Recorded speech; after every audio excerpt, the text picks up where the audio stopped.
On connaît enfin les 9 pays africains qualifiés à la Coupe du Monde 2026, Coupe du Monde qui aura lieu aux États-Unis, au Canada ainsi qu'au Mexique. C'est ce que l'on va voir dans cette vidéo. Mais avant de commencer, n'hésitez surtout pas à vous abonner si ce n'est pas encore fait. Vous êtes nombreux à regarder les vidéos sans être abonnés, donc faites-le, ça m'aide énormément, ça aide la chaîne à grandir. Et objectif, 20 000 abonnés avant le début de la Coupe d'Afrique des Nations, je compte sur vous. Et on commence tout d'abord avec le groupe A, c'est l'Égypte, c'est les pharaons, mon Égypte, mon pays, qui se qualifie à la Coupe du Monde avec un total de 26 points sur les 30. On avait raté la dernière édition au Qatar, on sera présent cette fois aux États-Unis, au Canada ainsi qu'au Mexique. Groupe B, on aura dû attendre la dernière journée, la 10e journée pour savoir qui allait se qualifier dans ce groupe, qui était l'un des groupes de la mort très clairement, avec le Sénégal, avec la RDC. Et c'est pour la 3e fois consécutive les Lions de la Teranga, le Sénégal, le champion d'Afrique 2021-2022, qui se qualifie en Coupe du Monde. Félicitations à mes frères et sœurs sénégalaises pour cette qualification. Groupe C, à l'instar du groupe B, on a dû attendre la dernière journée. À l'issue de la 9e journée, c'était le Bénin qui était premier de ce groupe-là, et force est de constater que je m'étais trompé il y a un peu plus de 2 ans quand j'avais mis ma pièce sur le Nigeria en disant que c'était le Nigeria qui allait se qualifier. Félicitations à l'Afrique du Sud, félicitations au Bafana Bafana qui retrouve la Coupe du Monde. La dernière fois, c'était lorsqu'il l'avait organisée en 2010, il la retrouve maintenant. Ils ont un championnat local juste extraordinaire, des clubs extraordinaires, Mamelodi Sundowns, Kaizer Chiefs, Orlando Pirates et j'en passe. Donc, c'est un peu le résultat de tout ce travail local qui se transpose à la sélection nationale. Félicitations à mes frères et sœurs sud-africains, sud-africaines. Groupe D, je ne peux rien dire si ce n'est félicitations. Je lève ma casquette, mon chapeau, tout ce que vous voulez au Cap-Vert. Félicitations au Cap-Vert, à mes frères et sœurs capverdiennes, capverdiens. Première qualification de leur histoire en Coupe du Monde. Ça me fait quand même un peu rire dans la mesure où le Cap-Vert était dans notre groupe avec l'Égypte. En qualification à la CAN 2025 au Maroc, ils ne se sont pas qualifiés à la CAN. Ils sont pour autant qualifiés à la Coupe du Monde. C'est légendaire, il n'y a rien à dire là-dessus. Encore une fois, félicitations au Cap-Vert, d'autant qu'ils étaient dans un groupe avec les Lions indomptables, le Cameroun, la nation qui était qui avait le plus participé en Coupe du Monde parmi les nations africaines. Le Cameroun, il passe devant eux avec 4 points de plus. Rien à dire si ce n'est félicitations au Cap-Vert. Groupe E, sans aucune surprise, c'est le Maroc qui se qualifie en Coupe du Monde. Les Lions d'Atlas étaient la première sélection nationale africaine à s'être qualifiée en Coupe du Monde. Donc que dire si ce n'est félicitations au Maroc, aucune surprise.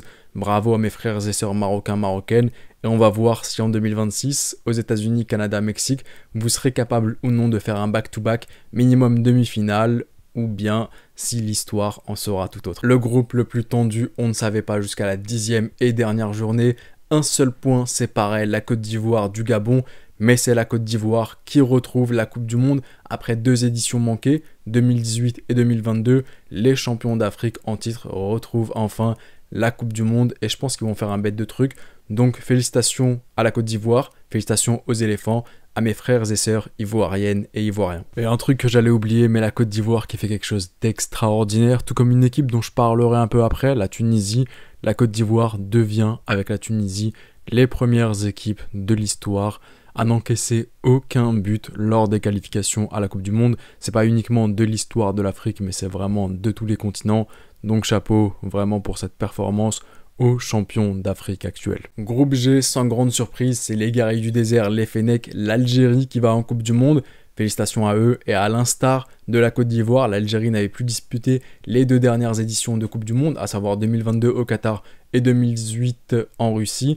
Leur dernière participation, c'était 2014, avec ce match légendaire en 8e de finale contre l'Allemagne, un match où ils étaient partis jusqu'en prolongation.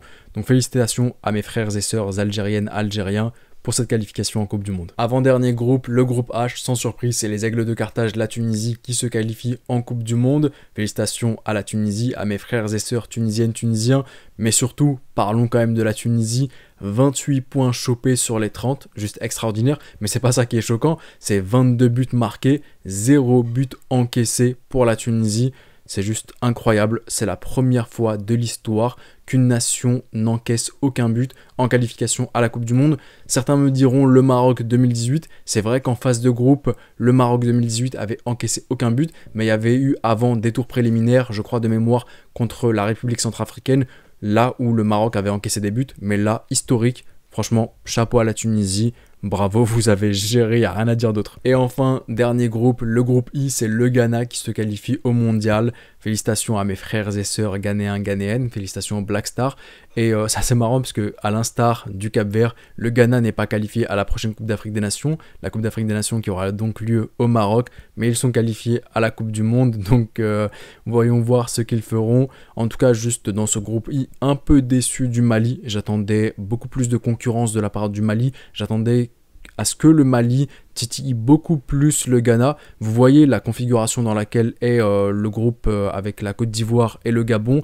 Je m'attendais à voir exactement la même chose dans le groupe I, mais ça n'a pas été le cas. Mais en tout cas, félicitations au Ghana pour cette qualification. Et nos 4 meilleurs deuxièmes sont donc les suivants, la RDC, le Gabon, le Cameroun ainsi que le Nigeria. Ils s'affronteront dans un mini tournoi le mois prochain avec demi-finale puis ensuite finale, mais ce ne sera pas terminé, ils ne seront pas qualifiés en Coupe du Monde. Il faudra ensuite jouer un barrage intercontinental et on leur souhaite bonne chance. Et on arrive donc à la fin de cette vidéo, à vous maintenant dans l'espace commentaire de me dire votre ressenti, qu'est-ce que vous en avez pensé, est-ce que vous avez été choqué, est-ce que vous êtes content, dites-moi tout ce que vous voulez par rapport à ces qualifications à la Coupe du Monde 2026 Zone Afrique, et n'hésitez pas à me dire parmi les 4 meilleurs deuxièmes, qui sera le meilleur deuxième qualifié pour le tour suivant pour jouer les barrages intercontinentaux, pour espérer avoir une 10e place en Afrique en Coupe du Monde. C'était le petit pharaon, prenez soin de vous et de vos proches et je vous dis... Arrivederci.